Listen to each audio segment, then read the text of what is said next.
Hey guys, what's up? Let's do our overnight betting preview for tomorrow night's games. Friday, February the 24th. There's 8 games on the schedule. I got a couple early leans, but we're going to break down each one of the games, see what we can expect from tomorrow night's action. First game, New York at Washington. Washington, a 1-point favorite. I had Washington favored by 1.5. Washington does have Bradley Beal listed as questionable with some knee soreness. Kind of strange if you keep in mind that he was out for the whole week. He was not involved in the All-Star game, had a week to rest and still questionable. Something might be lingering over there. We'll have to check his status tomorrow. The Knicks are pretty much at full strength. Still be missing Mitchell Robinson, their starting center, but they've gotten used to playing without him for a while. The Knicks are pretty good on the road, guys, 17-12. Actually better than what they are at home. Good road team. The sense of urgency, I think, for a win will be higher for the Knicks in this game. If I had to pick a side between the two, I'd probably go with the Knicks. Even though it's not one of my early leans, I'm going to have to look at it again tomorrow. Check Beal's status, look at the line. We'll look at it again tomorrow, guys. But if I had to pick a side right now, I'd probably go with the Knicks in this game. Next game, Miami at Milwaukee. Milwaukee is a 1.5-point favorite. I had Milwaukee favored by 2. Very short line, guys. We know Giannis sprained his wrist before All-Star weekend. He did participate for 30 seconds in the All-Star game, just to participate. Sprained wrist. He's listed as doubtful. I don't think he's going to be playing tomorrow. They're probably going to hold him out for a while. Milwaukee is on a 12-game winning streak. This line, though, obviously, guys, is very short. Miami is in need for some W's. Like I just mentioned, they're in the 7th place, a half game out of the automatic playoff spot, which the Knicks currently hold. Miami, guys, was a little bit busy now in the free agent market. Also, they did pick up a couple of players. Will they make a difference or not? Don't know. It's yet to be seen. Cody Zeller, big man, he was out, has not played this year. First time he got picked up. And also Kevin Love, who got released from Cleveland. He signed with Miami. He is going to be playing tomorrow. Also, he's listed as probable. A couple of players also coming back, very important players. Tyler Hero, he was out for a few games prior to the All-Star break. He participated in the three-point contest. He was there. Oladipo also will be coming back. Fortunately, guys, he had an ankle injury. It wasn't the usual knee injury. He's also going to be playing tomorrow. Guys, we know the Bucks without Giannis is a different team. The reason for this short line, Milwaukee's also going to have couple players coming back from injury. Chris Middleton was out for a couple games prior to the All-Star break. He's going to be playing. Bobby Portis coming back. He was out for a while with a knee injury. And also Jay Crowder, the player that they believe can fill the role of PJ Tucker, the role that PJ Tucker played during their championship run. He's going to be getting his first run of the season tomorrow. Good addition. We'll have to see what kind of shape he's in, guys. But this line is very low. Miami, we know, is a little inconsistent. But this short line, guys, even with Giannis out, I don't know. Looks like people might be putting some money on the Bucks. We're going to look at it again tomorrow. No early lean as of now. But if I had to go with a certain side tonight, I'd probably go with Miami in this game. Next game, Cleveland at Atlanta. Atlanta is a short 1-point favorite. I had Atlanta favored by 2. The reason being, Cleveland is going to be on the second night of a back-to-back. They lost their home game to the Denver Nuggets tonight. Nikola Jokic just shit all over them, guys. Look at these numbers. 24 points, 18 rebounds, 13 assists. Absolutely monster triple-double over there. Cavs had no answer for him. Fortunately, Atlanta doesn't have a player like Jokic. So things will be a little more favorable for them tomorrow. The only negative, guys, is their starters played heavy minutes. The good thing about that is these players are young in age. They're probably going to be feeling it a lot less than some veteran guys probably would be feeling it. Atlanta, we know they fired their coach. Nate McMillan, who was with the team for a couple years, they fired him. They're going to have a new coach, an interim. John Collins looks like he's not going to be playing tomorrow. Concussion protocol, going to be out. This line, guys, is short. I am going to lean actually with a play on Cleveland. I do think they're the superior team.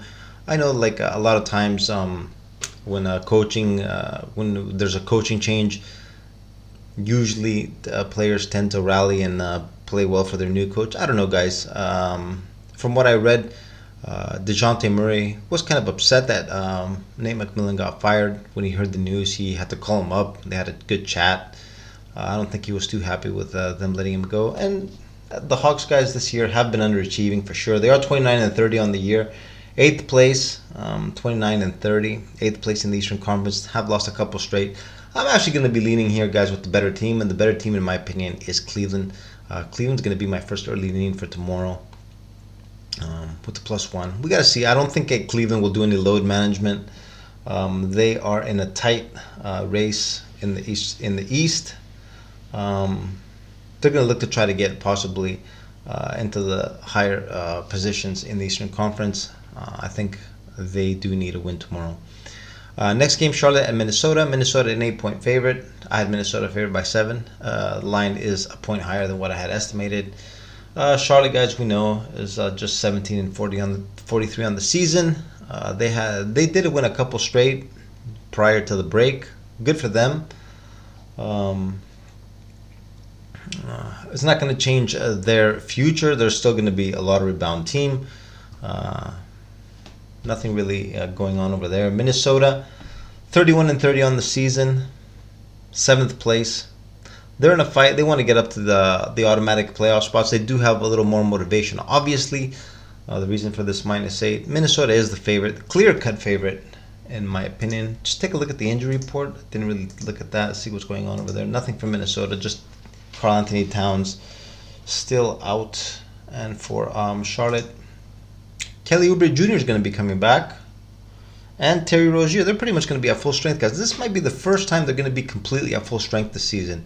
We're going to have to look at this line again tomorrow. It's kind of interesting. If the Hornets are at full strength, we're going to check this line again tomorrow. I do expect Minnesota to win this game. Charlotte might cover. You never know. They show up from time to time. Next game, Brooklyn at Chicago. Chicago's a 1.5-point favorite. I had Chicago favored by 2.5. The books are still giving a lot of love to Brooklyn, despite them losing both Kevin Durant and Kyrie Irving. They have picked up some very, very high-quality players, guys. The Nets are still a very good basketball team. Don't expect them to go far in the playoffs. They will be there. I do expect them to be there. They are 34 and 24 on the season. That big winning streak that Brooklyn went on is holding him up there. Prior to the trades, will they be able to hold on to an automatic spot?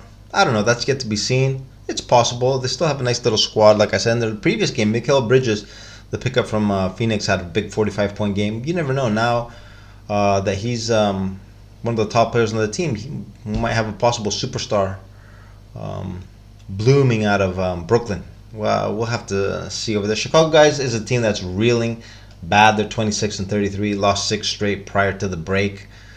This line, guys, very, very short.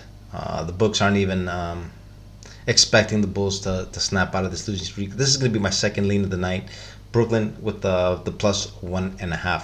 Next game, Houston at Golden State. Golden State is a 9.5-point favorite. I had Golden State favored by 10. Golden State is going to be on the second night of a back-to-back. They got blown out tonight by the Lakers. Golden State, guys, is currently in the 10th spot. Lost 2 straight. They're close to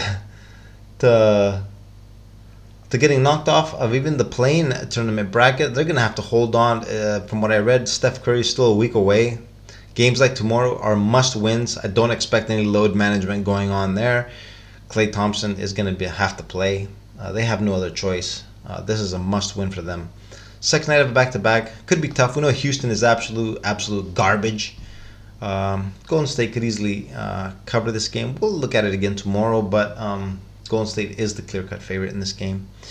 Next game, Oklahoma City at Phoenix. I had I had Phoenix favored by 6.5. We see Phoenix is favored by 8. This is definitely the 8-point line is because Oklahoma City is going to be on the second night of back-to-back. They lost a tough one tonight in Utah.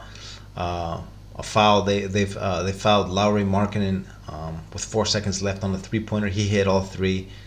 And that was it for Oklahoma. They were up all game and ended up losing at the end by a point. Heartbreak hotel for Oklahoma City. They needed that win. They didn't get it. Dropped to 28-30. Had a chance to make a move and get the 10th spot from Golden State, but Lauri Markkanen had other plans. This line is very, very high, guys, in my opinion. A point and a half higher than what I'd estimated. Oklahoma City, we know they're just a bunch of young kids. They're not going to be feeling any effects for a back-to-back. This line is high. Phoenix is the favorite. Kevin Durant is not going to be playing tomorrow. From what they're going to be holding him out. He's going to be playing, I think, on the weekend. Their next game, I don't know, with Saturday or Sunday. I'm not sure which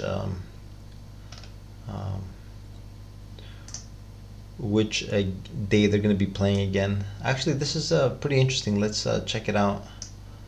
This is actually pretty important when we look at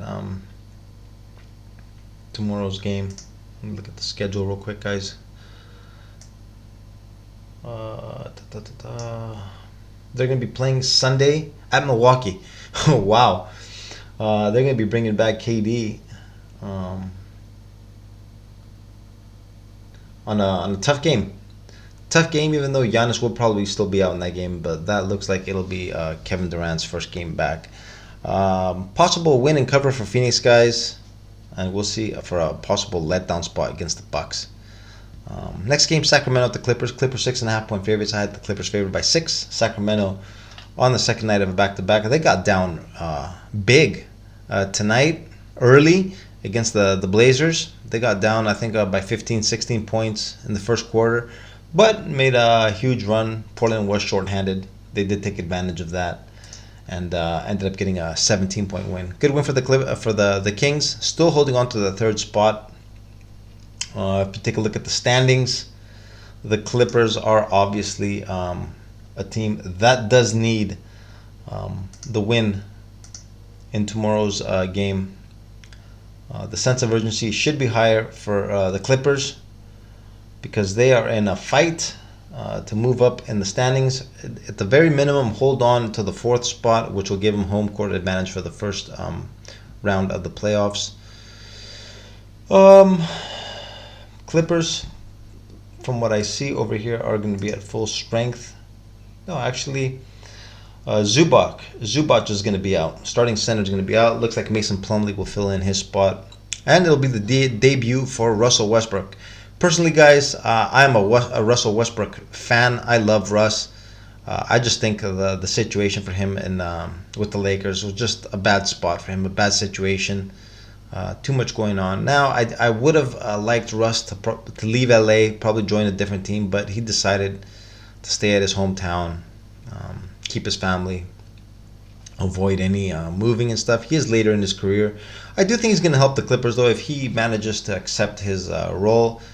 We're talking about a future Hall of Famer, MVP, an MVP player. I expect him to help the Clippers. This line, guys, is accurate, even though I do expect the Clippers to win this game. Sacramento, we might get a little backdoor cover in this. We're going to look at this again tomorrow, but I am looking for a possible win here for the Clippers. Anyways, quick recap, guys. My early leans for tomorrow. Couple games. Brooklyn, the +1.5. Cleveland, +1. These are the two games that look interesting to me first glance, but obviously, guys, it is very early. Just want to take a look at the opening numbers, see how the books estimate these games. We're going to get more into it tomorrow when we get more information, look at the injury report, and all the usual stuff. So that's it, guys. That's all I got for you guys tonight. I'm going to cut the video right here. It's already gone on long enough. Have a good rest, and I'll see you all in tomorrow's video later.